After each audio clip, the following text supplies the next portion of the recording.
Success అయిన నయన్ తలైవా పుట్టినరోజు మరోసారి ఆ సినిమా సందడి. నయనతార డాక్యుమెంటరీపై కోలీవుడ్ హీరో ధనుష్ అభ్యంతరం వ్యక్తం చేశారు. ఈ షోలో తన బ్యానర్లో నిర్మించిన నానుం రౌడీదాన్ సినిమా క్లిప్ను అనుమతి లేకుండా వాడినందుకు 10 కోట్లు చెల్లించాలంటూ కాపీరైట్ కంప్లైంట్ ఇచ్చారు. ఈ విషయంపై సీరియస్గా స్పందించిన నయన్ ధనుష్కు ఓపెన్ లెటర్ ద్వారా సమాధానమిచ్చారు. పుష్ప 2లో స్పెషల్ సాంగ్ చేసే ఛాన్స్ కొట్టేసిన శ్రీలీల ఇంకా ఆ ఎగ్జైట్మెంట్లోనే ఉన్నారు. తనకు ఈ అవకాశం ఇచ్చిన అల్లు అర్జున్కు సర్ప్రైజ్ గిఫ్ట్ పంపించారు. ఈ 5-6 రోజులు బన్నీతో కలిసి వర్క్ చేయడం ఓ క్రాష్ కోర్సులా ఉందన్నారు శ్రీలీల. ఐఫా కాంట్రవర్సీ విషయంలో క్లారిటీ ఇచ్చారు యంగ్ హీరో తేజ సజ్జా.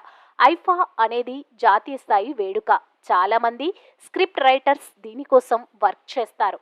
అంతా ఓకే అనుకున్న తర్వాతే ఆ స్క్రిప్ట్ మాకిస్తారు. క్లిప్ చూడటం వల్ల అభిమానులు తప్పుగా అర్థం చేసుకున్నారు. ఫుల్ వీడియో చూస్తే అలా ఉండదన్నారు. గేమ్ చేంజర్ సినిమాకు సంబంధించి మరో అప్డేట్ ఇచ్చారు మ్యూజిక్ డైరెక్టర్ తమన్. ఈ నెల 20 ఈ సినిమా నుంచి థర్డ్ సింగిల్ రాబోతుందన్నారు.